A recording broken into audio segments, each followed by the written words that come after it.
So it is finally the 31st December, which means 2025, a huge year for both my own personal cycling goals and the growth of this channel, is coming to a close. Across the last year, I've made so much progress on my own personal cycling journey.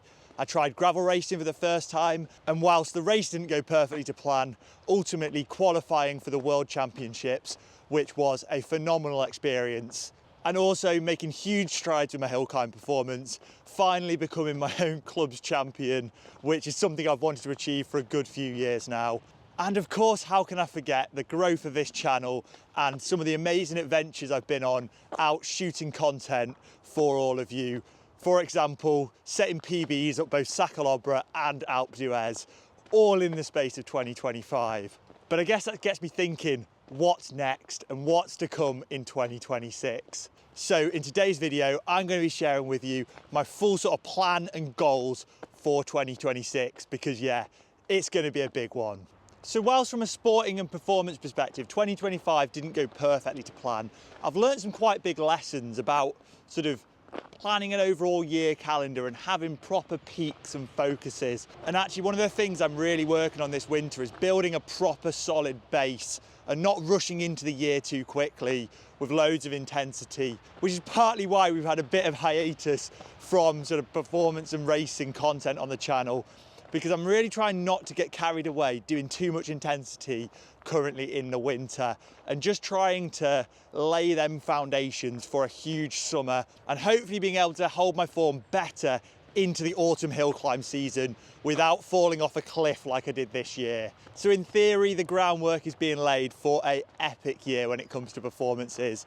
But what am I going to use all this fitness for in the races? So I'm going to go chronologically through the year, all my races I've been planning for 2026. And before we start racing, we're going to kick off in February, where I have booked to return out to Mallorca for a week, mostly to clock a really solid week of base training, but I will give myself a few fun efforts up the climbs to make some content and go for some PRs. So I'm probably going to say this a billion times in this video, but if you've got any suggestions for any climbs you'd like to see me target, let me know in the comments below. And then that moves us into March. And now March is going to be a bit of a weird month for me, because I've actually entered a couple of running races. So my partner's getting really into her running at the minute, and sort of in supporting her journey with that, I'm taking part in a relay of a 50k I ran a few years back called the John Muir Way, which is actually really near where I am right now up in Scotland. And it's a mixed relay with her where, you know, I'm just gonna have a bit of fun and see how I go. 25k, I'd like to run it in like an hour 40, an hour 45, something like that. It's off-road, but not particularly hilly. And then also carrying my running form, I think 1 or 2 weeks later, I've never actually officially done a half marathon race. So I'm gonna go and try and clock a sub-hour and a half at the Wilmslow half marathon, which I think is late March. And then interweaved with all of that, I do want to do a few hilly road bike time trials throughout March, as there are quite a few near me. For example, 2 I raced last year, Buxton Hilly Time Trial, which is always an awesome event out of Longner, and then Matlock Hilly 25 as well, which I competed in for the first time last year, and it also was just such a great event. I really like these sort of smaller community cycling time trials events because there's just such a nice community feeling to them, and they're just always so friendly and welcoming to take part in. So yeah, I really like supporting those events. And then that leads us into April. Whilst I'm not sure exactly what I'm doing in April, I might go back out to the Alps, where I might do a bit of a mixture of skiing and cycling depending on the weather. But at the end of April is my first sort of big objective of the year. And it's not actually a race, it is the Dirty Reiver, which fortunately I did manage to get an entry for this year, given how quick they sold out. I was ready on the dot when they released the entries. So yeah, I will be taking part in the Dirty Reiver again. And whilst I just squoze in under the 7-hour mark last year, I want to go a little bit better, maybe 6 hours 50, and we'll just see how it goes. But that was a real standout performance for me last year. And yes, I know it's not a race, but if you've ever taken part and tried to go with the front, it really does feel like a race. And then after the Dirty Reiver, into May, we've got some more gravel targets. Now, I wasn't 100% sure on this one, but I think I've decided I am going to take part in the Gralloch this year again. Now, after all my puncture disasters last year, I was a little bit unsure as to whether I wanted to give it a go again. But I've decided, yep, we're just going to go for it. So I'm going to get an entry in for that and hopefully find some slightly more puncture resistant tyres so we can have a more successful race than we did this year. But you know, that gravel out in the west of Scotland is absolutely destructive on your tyres, as many of you who've raced the Gralloch will know. So I might have to be a bit experimental with my tyre choices and really try and find some ultimate puncture-proof tyres. Throughout May as well is when my club's hill climb season starts, with our hill climb project events, which I would strongly recommend if you live in the sort of South Manchester area, you give a go. It's super welcoming events. They're only £6 a pop and they're just so easy. You turn up, you give it a go. By easy, I mean logistically easy, not the actual effort of racing. As anyone who's done a hill climb before will know, they are brutally hard, but it's so inclusive because it's a time trial, because they're generally on quiet back roads. You know, anyone can give it a go. They're not long races. Come out, do your best effort, have a chat with people, go home. But yeah, I'm obviously going to be trying to retain my title as club champion, and I would like to get the overall series win. I was second in the series this year, but yeah, I'd like to go one better next year. And I think the key to that will be retaining my form later into the season, because I started out really strong, but by sort of June, July time, my form was dropping off a bit. And they are every single Friday night throughout sort of May, June, July. So I'm going to be hitting as many of them as I possibly can. Now, there is one slight disappointment, I have to say, about my calendar. There was one event I really wanted to give a good go this year, and unfortunately, it's not going to happen. And that was the Fred Whitton challenge. I did enter it, but with cycling getting so popular these days, it's a little bit like trying to get in the London Marathon, I think. As it's not really a race, there's no way to qualify on merit. So you just have to enter this big ballot. And unfortunately, my name didn't get drawn. So I won't be able to take part in that this year, which is a real shame, as I think it's an event that would really suit me. And yes, again, like with things like the Dirty Reiver, it's not really a race, but there's definitely a group of people that do take it like a race and try and get the best time they can. The Lake District is a bit of a second home to me now, as that's where my partner's family's from, and it's an area that I absolutely love cycling round. So I do kind of wish I could have taken part in its marquee cycling event, but it's not to be this year. But I do have some Lake District cycling content plans coming up, so you will have to bear with me on that one. Going into June then, I think I'm going to make a return to Dalby Grit.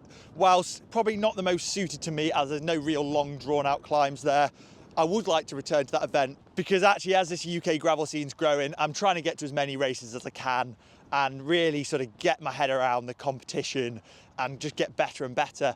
And you know, the only way I'm going to do that is by racing more and getting more confident in these races. And then we're getting quite deep into the year now, so that's the end of June. Then into July, I'm going to have a bit of a break from racing while I get a real solid final training block down before probably what is my main target of the year. And at the start of my summer holidays, I'll be jumping straight on a flight out to Geneva, because yes, I have got an entry for the Étape du Tour, which again was another stressful entry to get. It feels like getting gig tickets now entering bike races, where I will be sampling the hardest stage of the 2026 Tour de France and competing in it for myself to see just how hard it is, as there are going to be 3 massive alpine climbs, the Croix de Fer, the Galibier and the Cymru, finishing down in the town of Alpe d'Huez. I absolutely cannot wait. As soon as I saw that was what the route was going to be this year, I was like, I don't care how much this is going to cost me. And believe me, it's cost quite a lot of money. I'm going to give it a go. You'll see me out in the Alps taking part in that, and I really am curious just how I'm going to perform, you know, with back-to-back hard alpine climbs for a long day out racing. As you know, it's something I've never done before. You know, I've done efforts up Alpe d'Huez, I've done efforts up other alpine climbs or up Sacalobra and stuff, but I've never done multiple alpine climbs in a sort of a race environment, back to back to back. And also it's going to be wild with the number of participants that they have in this event. So yeah, I'm really excited to give that one a go. And then following on from July and the Étape du Tour, which as I said is sort of my A priority event for this year, we're starting to get towards hill climb season. Now, at the end of August, there is an event that I might be taking part in, and that is the European Gravel Championships. But it's dependent on one thing. I'm going to have to qualify, and the only race where I'm going to be able to qualify, unfortunately, will be the Gralloch. So pretty much the qualification for that is going to depend on whether I puncture at the Gralloch or not, which is a bit of a daunting prospect. But yeah, I'd love to give it a go, as it's out in Belgium, so the logistics shouldn't be too hard in the last weekend of August. Because unfortunately this year, Gravel Worlds, yeah, it's not going to happen. It's out in Australia, and as a school teacher myself, unfortunately, no matter how many strings I pull, I can't just ditch work and jet off to Australia for a week. Yeah, I wish I could, but it's just not going to happen. So yeah, this year, I don't think Gravel Worlds is going to be the most likely. But that does leave September and October free for some more exciting racing, and there are some big plans. So September's going to start with a bit of a juggling of both gravel racing and off-road racing, and the start of the hill climb open season. So the two sort of off-road races I'll be targeting then is I'd love to make a return to the Greaen Cymru out in Wales, as that was a really good event that I really enjoyed and had one of my standout performances of the year, where I think I was in the top 20 and obviously achieved my world's qualification medal. And yeah, it was just such a cool course and really good vibes. But then alongside that, obviously, is my sort of classic race that I've done every year for quite a long time now, and that is the Three Peaks Cyclocross. And you know, that is probably, of any race on the entire calendar, that means the most to me personally, is that race. It is a wonderful event and a real highlight of the UK off-road scene. And yeah, I'd love to get inside that top 50 there. That's one of my goals. I know this year didn't go particularly to plan. I hadn't really got much training in specifically for it. And the Peaks does require quite a lot of very, very specific training. I'll be making a return next year and hopefully be more on form, as this year I did massively up my game when it came to the descending, despite Penny Ghent not being so good. But I'd like to put together the year before's form in the uphills, and yeah, this year's improvement in the confidence descending, and hopefully get a really, really impressive result. But we'll have to see how that goes. And then the final big part of the year is obviously the open hill climb season. And whilst that's still a long way off, with most events not even being confirmed yet, of course I'm going to be hitting a lot of open hill climbs with the view of qualifying for the nationals, which shouldn't be too much of a difficulty. But I'd really like to get a better result. You know, I've had two pretty decent years at the nationals where I've been around 100th or so, but I know I can do better than that. And this year, I think, unfortunately, it's going to be quite far down south, but the climb is a bit of a longer one, rather than one of these sort of 3-4 minute efforts. I think it's going to suit me a little bit better, as I think on the longer, bit more aerobic climbs, rather than these short, really punchy efforts, I come into my own a little bit more. But I will have to lose a bit of weight by then, as Christmas is doing me a bit dirty with the weight gain. That's pretty much it for the year. And I'm just so excited to see sort of at the end of 2026, just where we've got to, and you know, maybe I'll have had some real good results, and hopefully this channel will be even stronger than ever before, as yeah, that is the most incredible thing about 2025, you know. At the end of 2024, I rolled the dice a bit, was like, yeah, I'll give this YouTube game a little bit of a go. And, you know, coming into 2025, the channel was just around ticking that sort of 1,000 subscriber mark, which was where I started feeling quite legit. But yeah, we're now well on the road to 10,000, and it just feels so cool that I've got this platform to be able to share my sort of journey into competing on the bike with you all.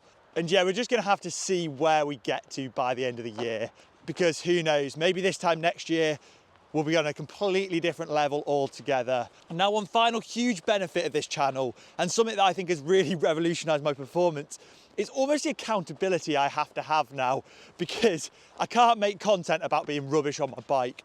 So this channel is actually like sort of forcing me to keep up the momentum with my training and just really keep going with all the racing and training. And if you jump on my Strava and look at the training consistency I've had over the last year, some little blips through the summer aside, this has been by far the most solid year of training I've ever had. And my performances are definitely reflecting that. And there's only one thing to thank for that, really, and that is all of you guys following the channel and really pushing me to make and elevate my content game, where, yeah, as I was saying, I need to be performing as well if I'm going to make videos about racing. And if you're not already, do me a huge favour and make sure you are subscribed below, because as I was saying, it really is the thing that keeps this channel going, and is so motivating for me to keep my training and keep looking for exciting new races to try. And if you want a bit of accountability yourself, drop your goals for your own training and racing in the comments below. And as I'm finding out, once you've told the world what you're training for and what you want to achieve, well, you've got to go and do it, and there's no more excuses. Also, please let me know in the comments below if there are any events or challenges you'd like me to undertake this year, as I'm always looking for exciting new ideas. And whilst logistically I can't get to every race and every event, I really want to expand my calendar a little bit and yeah, just try new things and get some exciting new experiences cycling. So yeah, if there's any specific climbs you'd like to see videos of or races you'd like me to see me take part in, and whilst I can't promise everything, drop them down below and I'll try my best to get some content out from them for you all. So join me in having the best 2026 yet, and have a great new year.